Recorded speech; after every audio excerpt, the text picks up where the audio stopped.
ڕاوە و خوێندنەوەیان بۆ بکە. کتێبی خوێندنەوەیەکی نوێ بۆ مێژووی کوردستان هەموو ڕۆژانی هەینیە کاژمێر 9 خولەک بە کاتی کوردستان بە شێوازی دەنگ و بە زنجیرە لە ڕادیۆ دەنگی گەل بڵاو دەکرێتەوە.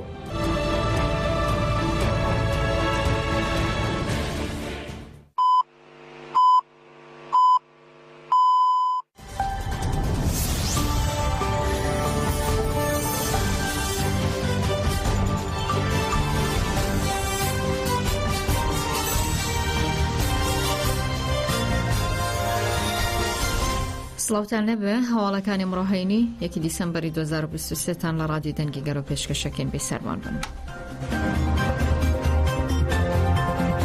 جارێکی دیکە پارێزەرانی ڕێبەر عەبدوڵڵا ئۆجەلان کە ماوەی 2 ساڵە بە هیچ جۆرێک هەواڵی نازانن بە مەبەستی ئەنجامدانی دیدار لە ئیمڕۆلی داواکاریان پێشکەش کرد.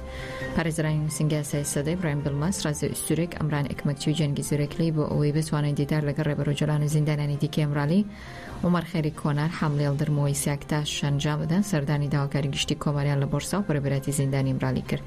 وا داواکاریان پێشکەش کردەوە لە 26 ئاداری 2021 کۆتا یاسایی زانیارێک لەبارەی ڕێبەر ئۆجەلان و بەردەست نییە لەگەڵەوەی سەدان جار پارێزەرەکانی داوای دیداریان کردووە بەڵام سەرجەم داواکان ڕەتکراوەتەوە. گۆشەگیری سەر ڕێبەر ئۆجەلان لە ئیمڕۆلی 33 مانگە درێژەی هەیە. دەوڵەتی ئاکەپە و مەهەپەش ڕێگە بە خانەوادە و کەسوکارەکانی نادەن ببێنن. هاوڵاتیانی بناری خەندەلیش نیگەران لە بەردەوامی ئەو گۆشەگیری و دەڵێن دەبێ فشار بکرێ لە کۆمەڵگەی نێودەوڵەتی بۆ ئازادکردنی ڕێبەر ئۆجەلان چونکە گۆشەگیری ڕێبەر ئۆجەلان گۆشەگیریە لەسەر هەموو گەلی کورد. ڕێبەری گەلی کورد بەڕێز ئۆژەلان گۆشەگیرێکی توند هەیە. 25 ساڵ تەمەنی ئینسانێکی کاملە، زیادە لەوەش ماوەکی زۆرە هیچ خەبەر و باسێک لە ڕەوشی تەندروستی بەڕێز ئۆجەلان دانیە. ئەوەش پەیامی داگیرکەرانی کوردستانە بۆ گەلی کورد کە پێیان دەڵێن هەتا ئەمە هەبین بە هیچ کاتێک مەجال نادەین گەلی کورد لە هیچ پارتەیەکی کوردستان هەناسەیەکی بەخۆشی هەڵکێشێت. بۆیە دەستگیرکردنی ڕێبەر ئۆجەلان دەستگیرکردنی ئازادیە، دەستگیرکردنی بیرروڕای هۆشمەندە، دەستگیرکردنی 4 پارتەی کوردستانە. بەڵام بە خۆشحاڵیەوە کاردانەوەکان دژی گۆشەگیری لە هەر 4 پارتەی کوردستان بەردەوامە. پێویستە گەلی کورد کاردانەوەی هەبێت، کاردانەوەی بەهێزیشی هەبێت، چونکە ماوەیەکی زۆرە هیچ خەبەر و باسێک لە ڕەوشی بەڕێز ئۆجەلاندا نییە. تەنها ڕێگا بە ماڵباتەکەشی خۆشی نادەن چاویان پێ بکەوێت. بۆیە من لێرەوە وەکو گەلی کورد، وەکو تاکێکی ئەم کوردستانە داوا لە گەلی کوردی 4 پارچان دەکەم، داوا لە خەڵکی وڵات پارێز دەکەم، داوا لە نەتەوەی گرتوەکان دەکەم، داوا لە حکوومەتی هەرێم دەکەم، داوا لەو گەلانە دەکەم کە بندەستیان دیوە هەمویان فشارێکی زۆر بخەنە سەر دەوڵەتی داگیرکەری تورکیا بۆ ئەوەی بەڕێز ئۆجەلان ئازاد بکەن. داوا بکەن لە کۆمەڵگەی نێودەوڵەتی، کۆمەڵگەی نێونەتەوەی کە داگیرکەری تورک چەندی بێویستدانی کردووە و بێزەمیری کردووە بەرامبەر بە کورد کە دژی کووردە. کاتی کە بەڕێز عەبدوڵڵا ئۆجەلان دەستگیر کرا ئەوە 24 ساڵە لە زینداندایە. کورد بێدەنگە. خۆی چێ بێدەنگە؟ چۆن دەوێ بێدەنگ بێ؟ یان سەرباری ئەوەی چەند کەسی دیکە هەر لەسەر سیاست لەوێ گرتوونی زیندانی کردوون هەر کورد بێدەنگە. ئایا بەڕێز ئۆجەلان عەبدوڵڵا ئۆجەلان چی کردووە؟ چ تاوانێکی هەیە؟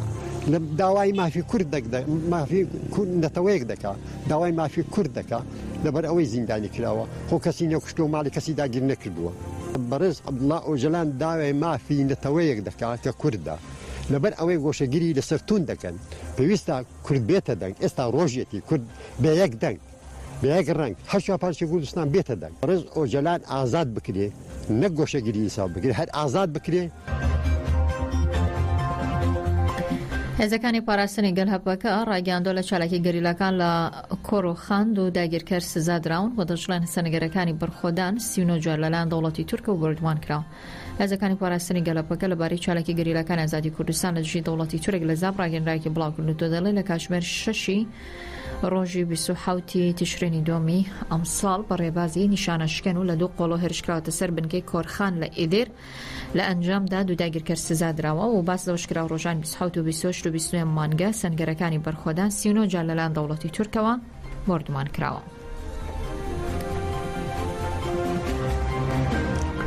طبعا بەبێ دادگا هەر کەسێک دەستگیر بکرێتن ئێمە وچی دەستە دژی ئەو شتەین چونکە ئێمە لەگەڵ تورکیا بە چڕی گوندی خانەکەی سەربانەوچەی بڕواری باڵای لە شارەدەی کانی ماسی لە ئامێدی بردومان کردو بە وتەی خەڵکی گوندەکە دوێنێش مزگەوتی گوندەکەی بردومان کردو پاشان ناوەندی گوندەکەش کە خەڵکی سڤیلی تێدا بردومان کرا بەڵام تاوەکو ئێستا هیچ زانیارێک لەبارەی زەرەر و زیانەکان و ئاشکرا نەکراوە.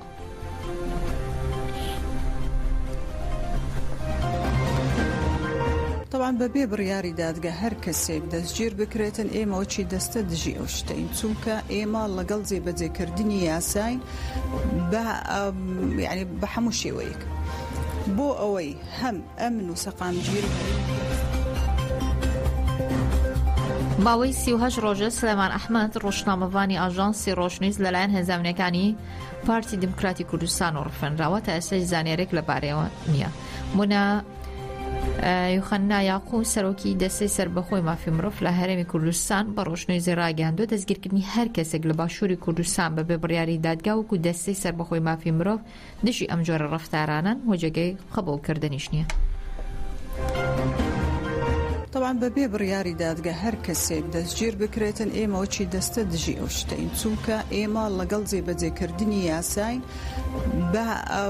یعنی بە هەموو شێوەیەک بۆ ئەوەی هەم ئەمن و سەقامگیری هەرێمی کوردستان بپارێزین و لە هەمان کاتیش ماف و ئازادی ئەو کەسێک کە دەستگیر دەکرێتن نەخۆڕێتن ئێمە لەگەڵ یاساین.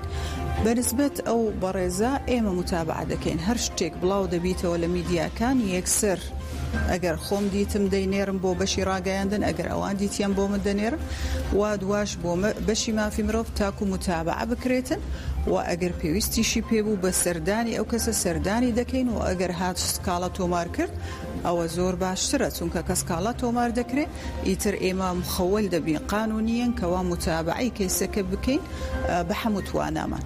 ئێمە لەگەڵ یاساین یاسا کە دەڵێ کەسێک دەستگیر دەکرێت دەبی بزان لە چێندەرەوە عائیلەی خەبەری هەبیتن لە چێندەرە ئێمە لەگەڵ ئەوین 100%. وەچی دەستەی مافی مرۆڤ من لەسەر پێشێلکاری قسە دەکەم بەڵام لەسەر بابەتەکە ئایا بۆچی گیرایە یاخود تاوانبارەیان نا ئەوە من دادوەرنیم ئیشی دادگایە. دەستگیرکردن ڕۆژنامە نووسان کاردان ببورن دەستگیرکردنی ڕۆژنامەوان سلێمان ئەحمەد کاردانوینە خۆی لێکەوتێتەوە هەلۆبارەوە ڕۆژنامەوان نەریمان سابر لە پامێکی ڤیدۆییدا داوازادکردنی سەرجەم ڕۆژنامەوانان و هەروەها بەتایبەتیش سلێمان ئەحمەد دەکا ئەوکات ڕۆژنامەوان ماوە تۆڵدانیش لە پامێکی ڤیدۆییدا کە بۆ ڕۆژنوێزی ناردووە دەڵێ دەسەڵات هەمیشە لە ڕۆژنامە نووسان دەترسێت کە ڕووی ڕاستەقینەی ئەوان بۆ ڕای گشتی ئاشکرا دەکا یەکێک لەو دەسەڵاتانەش دەسەڵاتی پارتی دموکراتی کوردستانە. ئازادی بۆ ڕۆژنامەنووس سلێمان ئەحمەد و سەرجەم ڕۆژنامەنووسانی کوردستان. هێزن دەسەڵات هەرتم ڕۆژنامەوانی ڕاستیەوان ژەڕایە گشتی ڕێژکارە دەکرد دەترسن یەکشوان دەسەڵاتە پێدەکەیە پێدەکە ji ber ku rojnamevan Silêman Ehmed rastiya wan polîtikaya wan ê şaş dizî û gendeliya wan par vekir Silêman Ehmed revandin. Silêman Ehmed rojnamevan e rojnamevatî nesuce mawat û hildan Rojavayê Kurdistanê.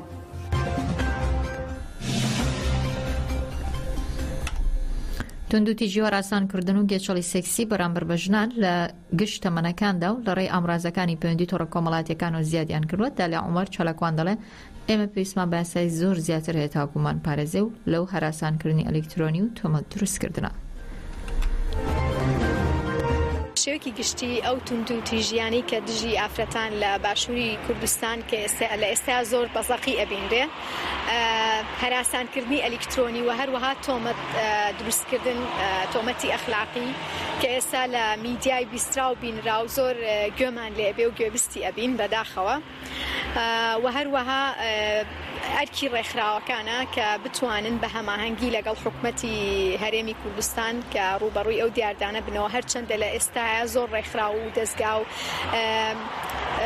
با بڵین دەستگای حکومی بێ ناحکومی کار لەسەر ئەوەکەن بەڵام لە هەمان کاتە ئێمە پێویستمان بە یاسای زۆر زیاتر هەیە تاوەکو بمان پارێزێت لەو هەراسانکردنی ئەلیکترۆنی بێ چ تۆمەت دروستکردن بێ بۆ کەسایەتێکان بەتایبەت بۆمە ئەگەر ئافرەتێک لە بوارێکی دیاریکراوە ناسراو بێت زۆر تۆمەتی ئەخلاقی و ناپیشەیی بۆ دروست دەکرێت و ئەرکی ڕێکخراوەکانیش بەڕاستی ڕێکخراو لە ماوەی چەند ساڵی ڕابردوو کاریان زۆر لەسەر ئەو بابەتە کردووە بەڵام حکومەتیش ئەبێ هەماهەنگ بێت چونکە ڕێکخراو ئەرکی ئەوەیە کە دیاردەی با بڵین نادروست لەناو کۆمەڵگەیە باز بکات و کار بکات لەسەر وشارکردنەوەی کۆمەڵگە لە هەمان کاتە ئەرکی حکومەتیشە کە لە ڕێگەی یاسا و لە ڕێگەی یاسای تایبەت ئەتوانین بڵین بتوانێت کەسەکان بپارێزێ و بە تایبەتیش ئافرەتان کە ڕوبەڕووی ئەو جۆرە تونوتیژیان نابنەوە.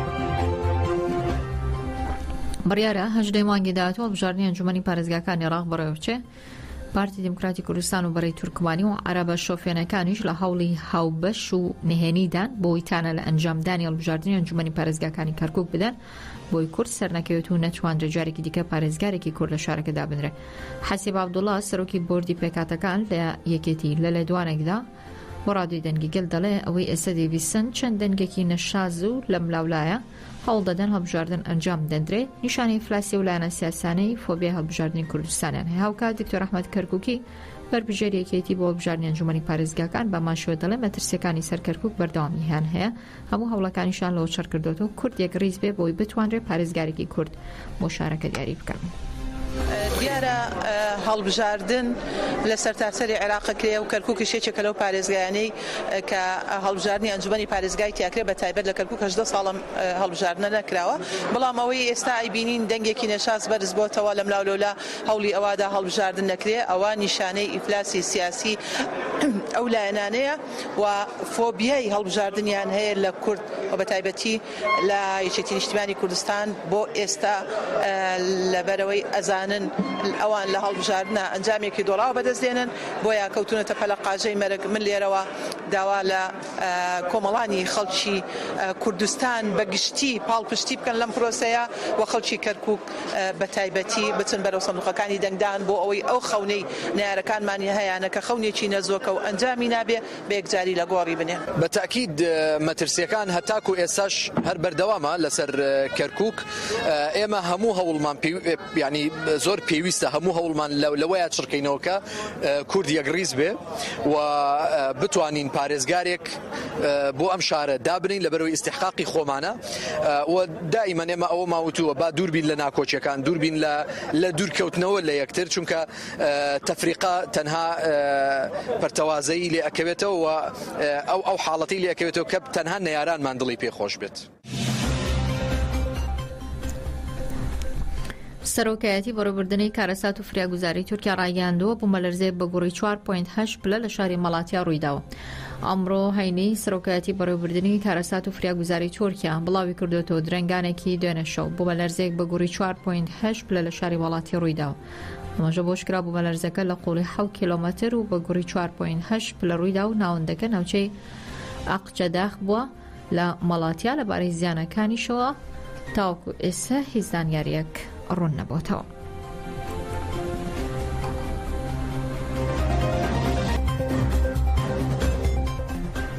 شەوی ڕابردوو لە سنووری پارێزگای دیالە ئەندامانی تیرۆریستی داعش بۆمبێکی چەندراویان بە ئۆتۆمبیلێکدا تەقاندەوە و دوای کۆبوونەوەی خەڵک هێزانەکان لە شوێن ڕووداوەکە بنیشانە شکێن هێرشان کردە سەر هێزە ئەمنیەکان. میدیا عێراقیەکان هەواڵی هێرشێکی داعشیان لە سنووری پارێزگای دیالە بۆ سەر هێزە ئەمنیەکانی عێراق بڵاو کردوێتەوە.